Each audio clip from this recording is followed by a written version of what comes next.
Alright guys, welcome to part 2 of the German Empire Mission 2. So we're just about to finish our first turn here.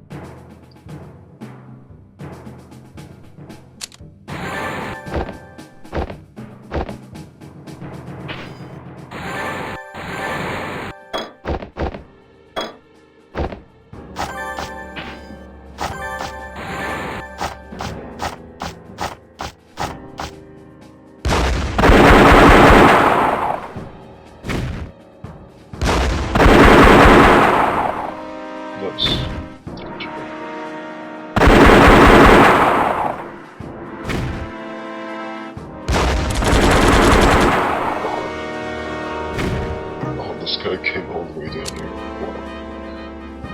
Wow. So he came from here to here to attack my weak point over here. I was hoping he'd attack my tank over here, but I guess he's too small for that. The good thing is, he did almost kill his infantry on my infantry, so that's really good. But unfortunately, I got a little bit too greedy.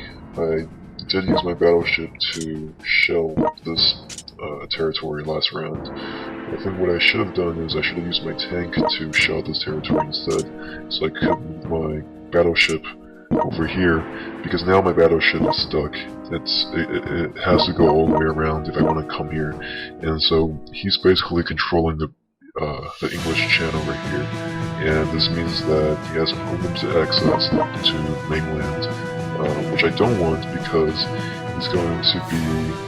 I didn't want to fight the British troops. I wanted to fight them in the sea maybe, but I wanted to cut them off, you know? This way I could just focus on France. But now they're going to bring troops over, and it's going to get a little bit messy, so that was my mistake. I got a little bit too greedy. I should have just controlled the important territory instead. So I'm going to use this attack. So you can tell that I'm on the left side and the British were on the right side. And maybe you want to pause the video and go back a little bit, but you can tell that my battleship had 3 of those turrets with cannons. Were three cannons per turret, and I have 5 total turrets. And this is a second tier battleship, and it only had 2 turrets per cannon. So that's a visual difference between the 2 battleships. You can tell that even though my battleship was already a little bit damaged from the return fire last round, I still have more health than this guy over here. And the strength difference is going to get more and more obvious when we exchange more fire. Okay.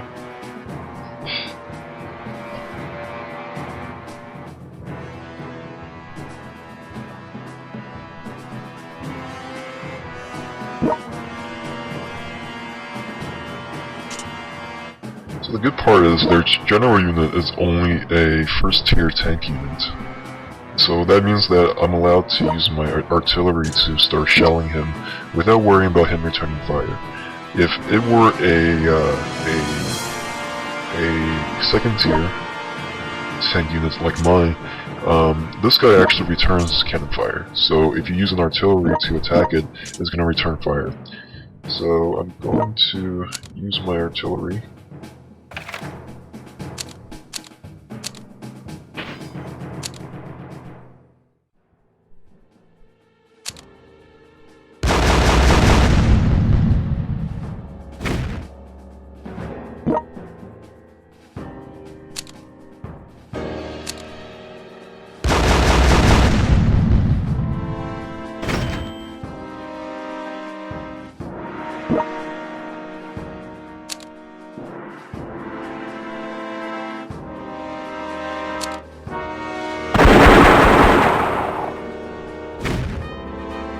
Oh, wow. Okay. So that's where their tank is.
they won't attack my strong points, I'm just gonna leave them kind of lightly defended. And I'm gonna bring my heavy hitter over here. I'm gonna take this guy out because he's a little bit damaged. And I'm gonna use another artillery piece to soften up their commander units, so I can hopefully take them out.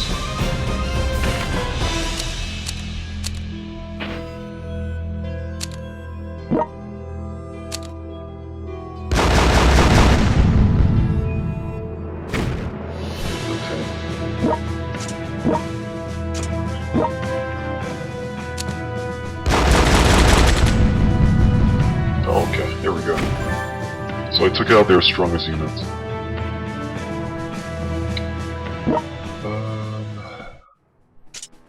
I think now I'm just gonna play defense. I don't want to get overextended. I could use this to attack this unit without worrying about return fire.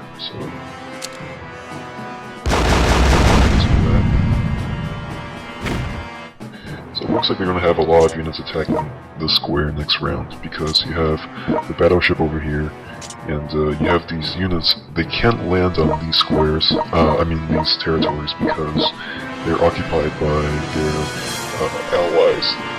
So unless they want to come all the way down here and maybe land over... Actually, they can't even do that, because they're also allied territories. So if they do manage to land here, they're actually going to attack their allies and take over the territory. So that means that this unit is almost definitely going to attack my artillery right here. So I'm going to fortify, just focus on defending this square. And what I'll do is I'm going to buy some defense. And I'll also buy defense for this square. Hopefully this is going to be enough to hold them off. The good thing is I have my breakthrough over here, so this means I can cause some havoc over here. Actually, I'm not going to take these territories over, because I don't want the British troops to start landing over here. I'm just going to use my fast units to go down here and take over these territories. And over here too. That was a good territory.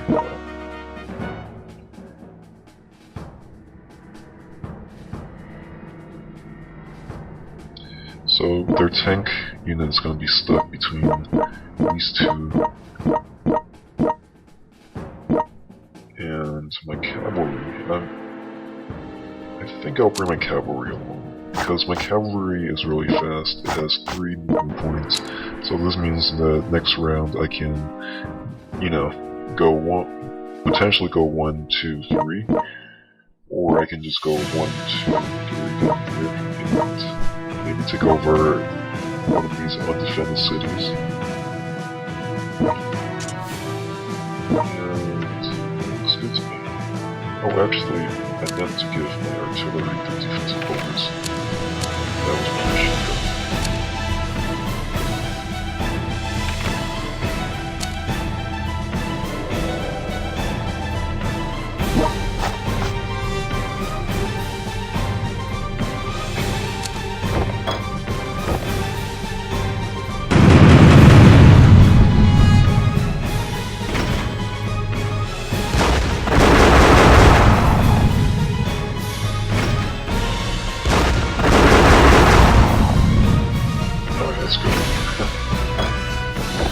Exactly what I wanted. They're attacking precisely the units.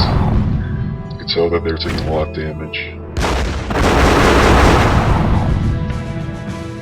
I mean, those are infantry units. I mean, they're the cheapest units. They only cost 75 points.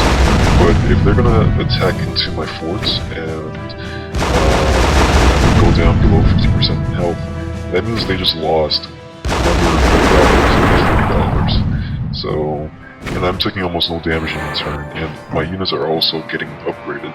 You could tell the additional chevrons on my units that they're gaining experience, and that gives them more hit points and makes them stronger. So, the fact that they're just, attacking at my strongest point and upgrading some of my strongest units is a very good thing to happen. Okay, I'm going to continue my show.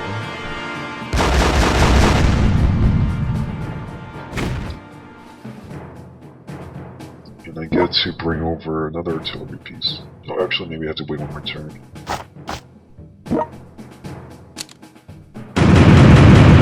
Tell the hit point difference starting to really show up. You can tell that, you know, I still haven't gone below 50%, and my opponent has maybe 25 to 33% in health. So that's the difference between the two classes of battleships. And the good thing about this is I can always use mine. You can tell how expensive these battleships are. So this one right here is $500 and 150 French, and that's really expensive. But if I do go down in health, I can always use my supply line to fully replenish my battleship, and that's a lot cheaper than buying a new battleship. So I'm not too worried about getting damage on that. And the value of using my supply line only gets better when I use it on really strong units that take a lot of damage, like my battleship or my tank over here. So it looks like their tank took damage also. I can probably take this guy out.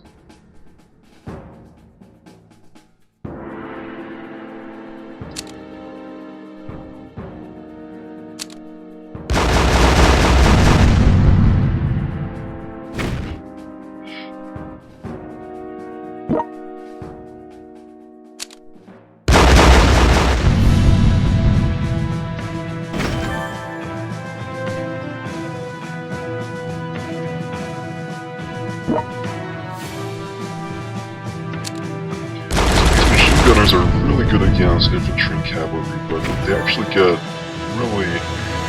they just get destroyed by tanks. So that was a one-hit kill, and it's almost impossible to kill any unit in this game with just one attack on one unit. So that shows you how weak the machine gunners are against tanks. And you can tell that machine gunners, if you look at the stats of the machine gunner right below the portrait, you can tell that next to the heart there's only a 5, and that shows the hit point of the machine gunner. And 5 is actually the lowest hit point of any of these units, even though it has a really strong attack, and it gets to attack twice against infantry and cavalry. But it actually just gets destroyed by artillery, armored cars, and tanks, and it doesn't stick around for too long for those units. So I took over this really nice city. It's got $28 per turn and 10 wrenches per turn. So I'm making some progress over here. And it looks like Britain hasn't been able to fully mobilize against my units, even though it has a direct path to my unit. It looks like it's just kind of hanging out and maybe building up. So I get to take care of France before I have to worry about the British. So I have this artillery piece here, and the moment I start advancing my artillery, I think that I'm still going to have some trouble with these strong points, so I'm going to advance my artillery up here.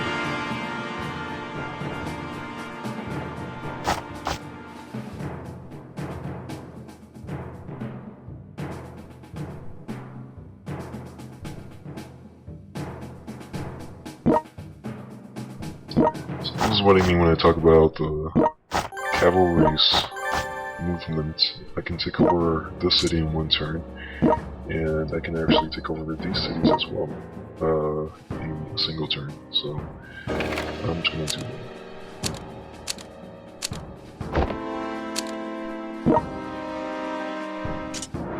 Okay, so they have the same stats. It doesn't matter really which one to take.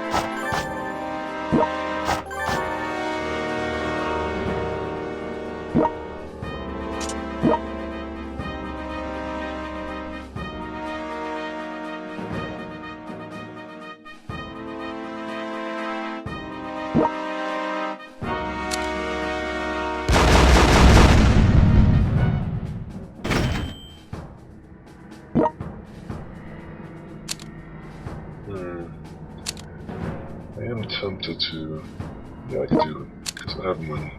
I can always buy artillery. I would sell myself if there's no units left over after I kill this infantry, because that just leaves my machine gunner exposed to artillery fire.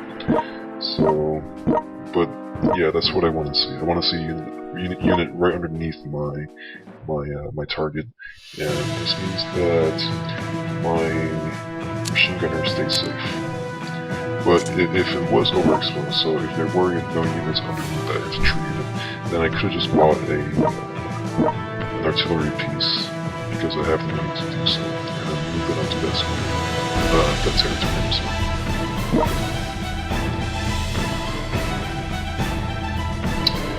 Looks like their battleship is getting weak enough that I can actually just attack it with my tanks. Usually I don't do this because their battleships can do a lot of damage to my tanks. But when it gets this low, it makes sense to just take it out. And that's really hard to do if that was a full battleship. So because it was a weaker battleship, my tank didn't have too much trouble. So I think I can start moving up my infantry unit, because I don't think that it's going to be putting up a big fight in the future.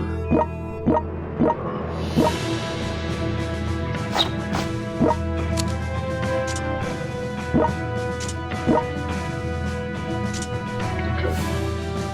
Making a lot of progress. My infantry. I think I'll leave them alone.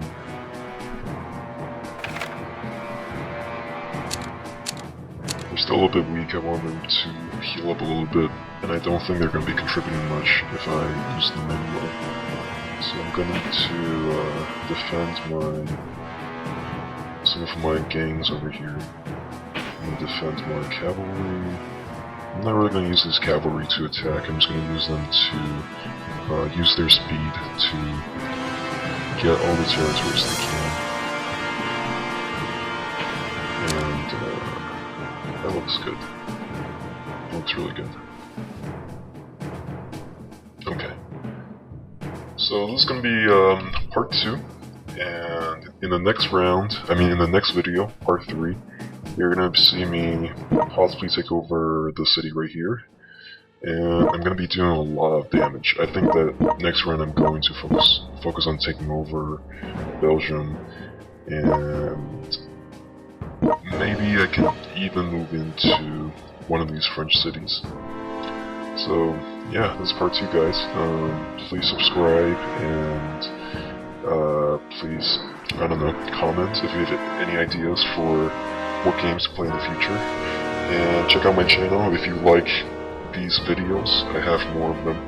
And I'm going to put up a annotation on top of this video right now, and you can just click on that annotation to take you on to part 3 of this series.